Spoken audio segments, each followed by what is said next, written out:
आज इस वीडियो में हम बात करेंगे तबाही के मंजर की, क्योंकि 15 साल में 5 बार महातबाही आई। कवच से काल बन रहा है हिमालय। आखिर क्यों टूट रहे हैं ग्लेशियर? क्यों नेपाल में बाढ़ का तांडव देखा गया है? नमस्कार, आप देख रहे हैं न्यूज़ 18। मैं हूं आपके साथ श्रुति श्रीवास्तव।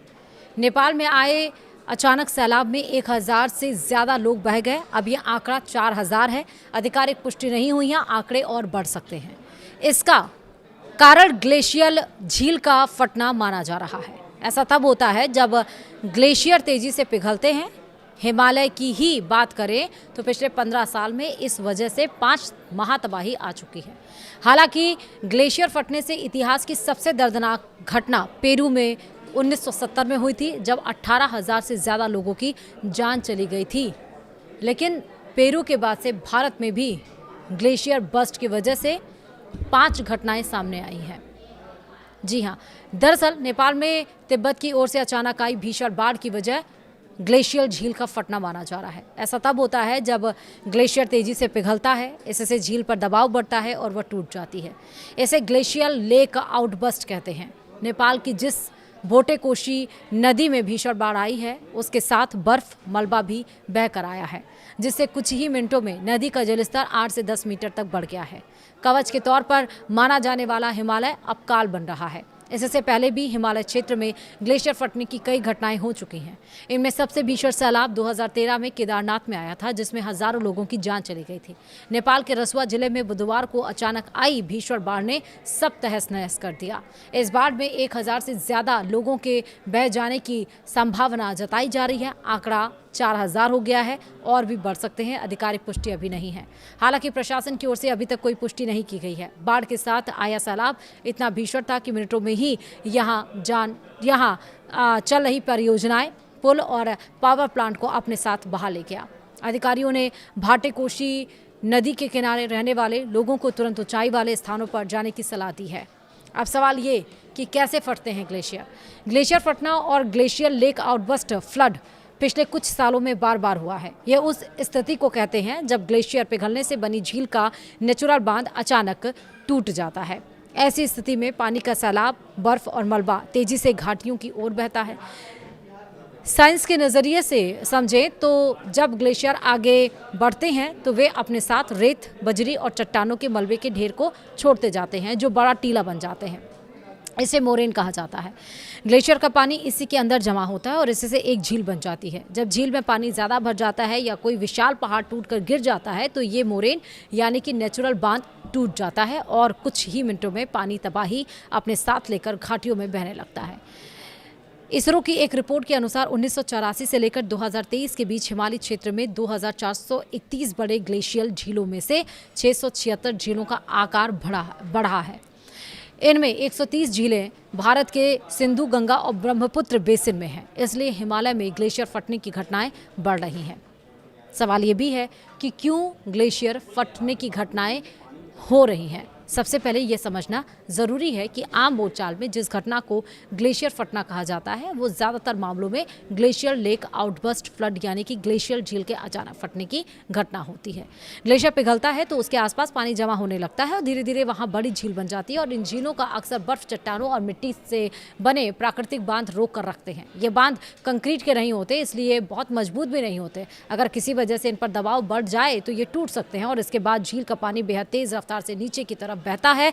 पहाड़ों की ढलान इसे और ज़्यादा खतरनाक बना देती है और कुछ ही मिनटों में पानी कई किलोमीटर नीचे पहुंच सकता है और यही ग्लेशियर लेक आउटबस्ट फ्लड है। अब सवाल है कि ऐसी झीलों की संख्या और उनका आकार क्यों बढ़ रहा है? इसका सबसे बड़ा संबंध हिमालयी क्षेत्र में बढ़ते तापमान से है। सवाल ये कि क्या ग्लोबल वार्मिंग इसकी वजह है? हिमालय दुनिया के उन इलाकों में शामिल है जहां जलवायु परिवर्तन का असर बेहद तेजी से दिखाई दे रहा है। तापमान बढ़ने के कारण ग्लेशियर तेजी से पिघल रहे हैं और इससे ग्लेशियर पीछे हट रहे हैं और उनके पीछे खाली जगहों में पानी जमा हो रहा है। यानी एक तरफ ग्लेशियर का बर्फीला हिस्सा कम हो रहा है, दूसरी तरफ पिघला हुआ पानी नई झीलें बना रहा है। नेपाल हिमालय में ग्लेशियल झीलों की संख्या में पिछले कुछ दशकों में बड़ा बदलाव आया है।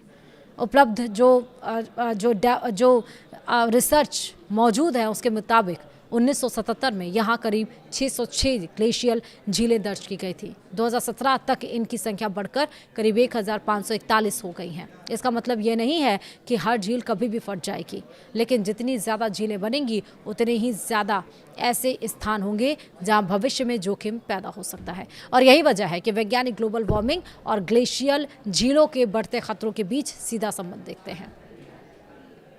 पहाड़ों में तापमान बढ़ने का असर ज़्यादा क्यों है? ग्लोबल वार्मिंग का असर सिर्फ मैदानी इलाकों में बढ़ते तापमान के रूप में नहीं देखा जाता। ऊंचाई वाले इलाकों में भी तापमान और बर्फबारी के पैटर्न में बदलाव हो रहा है। हिमालय के ऊंचे इलाकों में तापमान बढ़ने से बर्फ जल्दी पिघलती है। कई जगहों पर ग्लेशियर का संतुलन बिगड़ता है। ग्लेशियर की मोटाई कम होती है और वहाँ खाली जगह बन जाती है, फिर उसमें पानी जमा होने लगता है। यही पानी जब किसी प्राकृतिक बांध के पीछे बड़ी मात्रा में जमा हो जाता है तो खतरा बढ़ जाता है। वैज्ञानिकों के मुताबिक हिमालय में बढ़ता तापमान ग्लेशियरों के तेजी से पिघलने की प्रमुख वजहों में से एक है, लेकिन सिर्फ तापमान ही हर घटना का कारण नहीं होता। पहाड़ों की भौगोलिक बनावट, भारी बारिश, भूस्खलन और हिमस्खलन भी किसी झील को अचानक तोड़ सकते हैं। अब आपको बताएंगे कि 5 बड़ी ऐसी ग्लेशियर घटनाएं फटने की वजह से कौन कौन सी हुई हैं। देखिए, सबसे पहले हम बात करेंगे उत्तराखंड के केदारनाथ आपदा की, जो 2013 में हुई थी। यह ग्लेशियर फटने से हिमालय क्षेत्र में आई इतिहास की सबसे बड़ी घटना है। इसमें चोराबाड़ी ग्लेशियर झील का बांध टूट गया था। ऐसा भारी बारिश और ग्लेशियर की पिघलने की वजह से हुआ। इससे जो सैलाब आया उसने मंदाकिनी नदी में जलस्तर को अचानक बहुत बढ़ा दिया और इससे केदारनाथ घाटी और नीचे की बस्तियां पूरी तरह से डूब गई थी और इस आपदा में हज़ारों लोगों की जान चली गई थी।